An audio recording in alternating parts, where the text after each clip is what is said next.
मरियम नवाज मेरे साथ आके बैठे बात करें, बीबी आप हैं कौन? आप काउंसलर नहीं हो सकती, आप पता नहीं किस खेत की मूली हैं, आपको क्या गलतफहमी हो गई है अपने बारे में। मरियम नवाज जो है वो तो आपके लीडर के साथ जो है वो बैठने की हम रवादार नहीं है, वो तो उनका लेवल नहीं है आपके लीडर का कि वो मरियम नवाज जो है वो उनके साथ भी बैठे।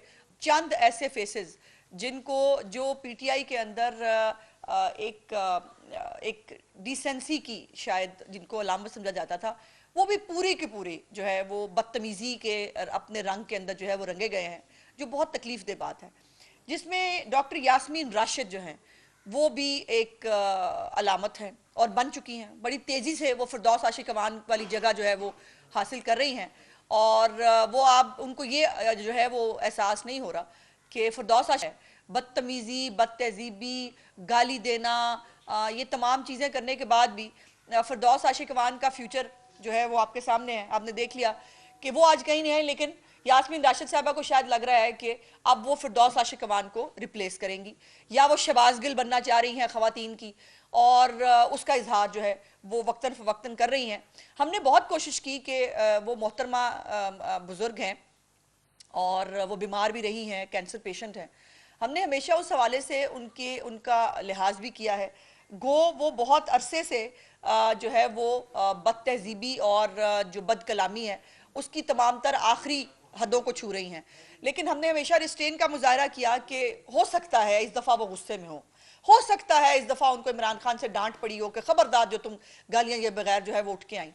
लेकिन अब देखा जा रहा है कि मोहतरमा का जो एक स्टाइल है गुफ्तगू करने का, उसके अंदर वो बदतमीज़ी और बदलिहाजी का जो है वो अंसर बहुत गालिब होता है, और ये बदतमीज़ी उनकी शख्सियत का एक हिस्सा बन गई है। उनके आप अगर उनके कलीग्स से जाके पूछें जिन लोगों के साथ वो काम करती रही है, उनके हलके में जाके पता करें कि मोहतरमा जो है उनका जो है वो क्या तरीकाकार है गुफ्तगू करने का, वो क्या गुफ्तगू फरमाती हैं, तो आपको पता चलेगा कि उनकी इस वक्त तकब्बुर, उनका जो एक एरोगेंस है वो एक पीक पे है। मुझे नहीं पता किस बात पे है। मोहतरमा 2 दफ़ा जो है वो धूल चिटाई जा चुकी हैं उन्हीं मरियम नवाज से, जिस मरियम नवाज के ऊपर उनको आजकल बातें करने का बहुत शौक आया है। और मैं मोहतरमा को पहले तो सिर्फ दो जो है वो बड़े मौदबाना, मैं फिर भी मौदबाना उनके लिए कर रही हूँ, हालांकि जो ज़बान उन्होंने इस्तेमाल की है उनके साथ उसी ज़बान में अगर जवाब दूँ तो फिर आपको पता ना, हमें अखलाकियात का दर्स देने के लिए बहुत सारे लोग आ जाते हैं। हमें अखलाकियात का दर्स देने के लिए जो लोग आते हैं उनको मालूम हो रहा है कि हम जवाब देने के लिए जो है हम तब भी अपनी अपनी एक जो रिस्ट्रेन है उसका मुजाहरा कर रहे हैं। उनके लिए मेरी 2 गुजारिशात हैं। पहली तो यह है कि अपना कद देखें और अपने कद के मुताबिक गुफ्तगू किया करें। उन्होंने कल जो गुफ्तगू फरमाई उसके अंदर उन्होंने कहा आए ना मरियम नवाज मेरे साथ आके बैठे बात करें, बीबी आप हैं कौन? आप काउंसलर नहीं हो सकती, आपकी ये औकात है। 2 दफा आप जो है जिस हलके को आप कहती हैं कि मेरा हलका है, उस हलके में आप घुसती भी नहीं है, क्योंकि उस हलके के अंदर जो आपके कारनामे हैं, जो आपने उस हलके के अंदर लोगों को जो है वो आप तजहीक के साथ, किसी को कहती हैं आटे की बोरी पे बिक जाता है, लॉरियों को आपको पता ना जानवर कह चुकी हैं, उनका तर्ज तखातो भी अब ये है, वो ये इस तरह से गुफ्तगू फरमाती है। तो एक तो आप अपने कद में रहें। हाँ, मरियम नवाज जो है वो तो आपके लीडर के साथ जो है वो बैठने की हम रवादार नहीं है, वो तो उनका लेवल नहीं है आपके लीडर का कि वो मरियम नवाज जो है वो उनके साथ भी बैठे। आप पता नहीं किस खेत की मूली हैं, आपको क्या गलतफहमी हो गई है अपने बारे में।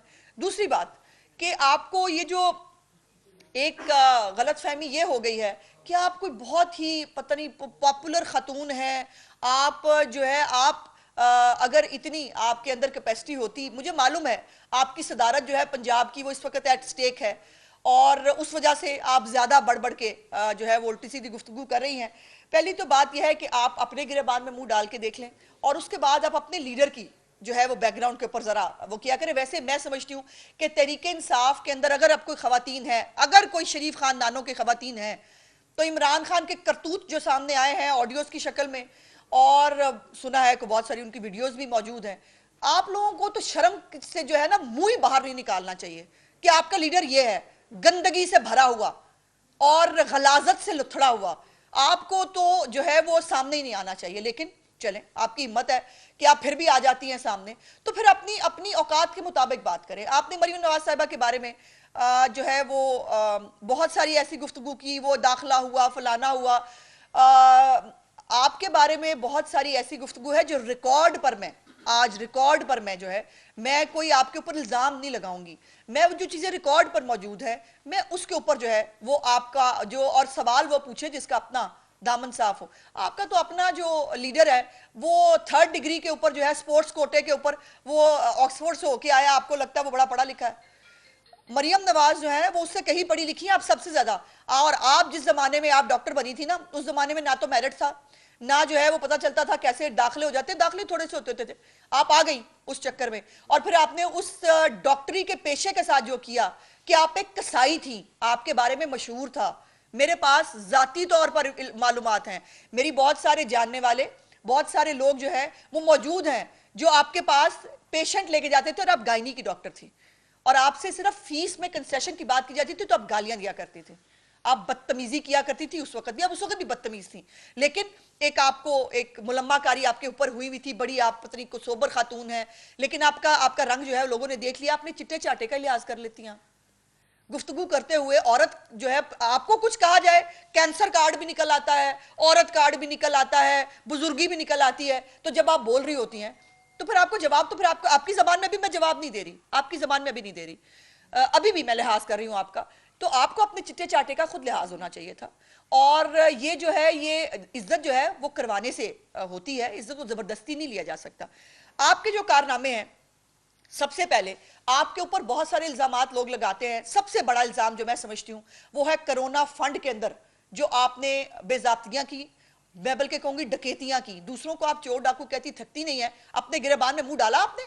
सुप्रीम कोर्ट के अंदर जो है उस वक्त कोरोना की रिपोर्ट पेश हुई, उसके अंदर जो आपने एक्सपो सेंटर के अंदर एक सेंटर बनाया था जिसकी करोड़ों रुपए की आपने मालियत दिखाई थी, जिसका एक एक बेड आपने कुछ पता नहीं 30 लाख प्लस का जो है वो आपने खर्चा बताया था, उसके ऊपर जो है वो पता नहीं आज वो, मतलब आप मुकद्दर वाले लोग हैं। मैं तो हमेशा कहती हूँ मुझे रश्क आता है इनके मुकद्दरों के ऊपर।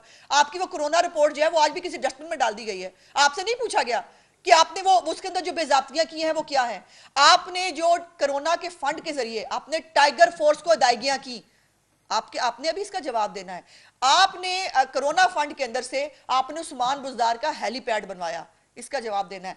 और आपने कोरोना फंड के अंदर से ही आपके जो मुख्तलिफ अस्पतालों के अंदर बोगस, ये ऑडिट रिपोर्ट कहती है, मैं नहीं कहती, बोगस आपकी अदायगियां हुई हैं अद्वियात की मद में और कोरोना फंड से, ये सब आपके कारनामे हैं।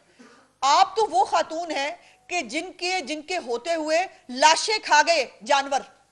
आपके दौरे हुकूमत में आप एक मुर्दा खाना नहीं बना सकी, और आपके दौरे हुकूमत के अंदर ही मुल्तान के अंदर निश्तर हॉस्पिटल में पूरी कौम लरस गई। आपको शर्म नहीं आई? आप तब भी बेशर्मी के साथ आप असेंबली में खड़े होकर कह रही थी मेरा कसूर क्या है।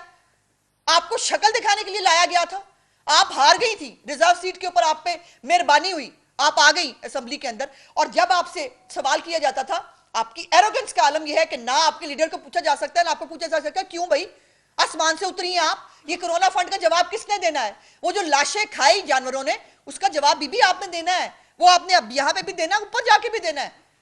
और आप दूसरों को बातें करते थकती नहीं है। फिर आपके ऊपर बहुत सारे इल्जाम आपके हल्के के लोग लगाते हैं। मुझे बहुत सारे आपके हल्के के लोगों ने कहा कि कोई पार्किंग वार्किंग के भी जो है वो आपने ठेके दिए, आपके रिश्तेदारों को पार्किंग के ठेके मिलते थे। और हाँ, जब आप आई, जब आपने 2018 के इलेक्शन के बाद आपने महकमा सेहत का चार्ज लिया, उसके बाद आपने जो मुफ्त अद्वियात जो शहबाज शरीफ साहब के दौरे हुकूमत में जो वो जो है कॉन्ट्रैक्ट करके गए थे, आपने वो कॉन्ट्रैक्ट खत्म कर दिए क्योंकि आपको उसके अंदर से कमीशन चाहिए था। आपको उसके अंदर जो है वो आप उसके अंदर मामला तय किए बगैर आपने मुफ्त अद्वियात बंद करा दी इस मुल्क के अंदर। आपने तमाम सरकारी अस्पताल जो है उनको जो है वो लोगों को जो है वो मरने के लिए छोड़ दिया, अद्वियात खत्म करा दी, टेस्ट आपने खत्म करा दिए, और आप आ जाती हैं मुंह उठा के बात करने के लिए। और आप हर एक पे बात कर सकती हैं, आपको ये लिबर्टी है तो फिर हम भी आप पे बात कर सकते हैं।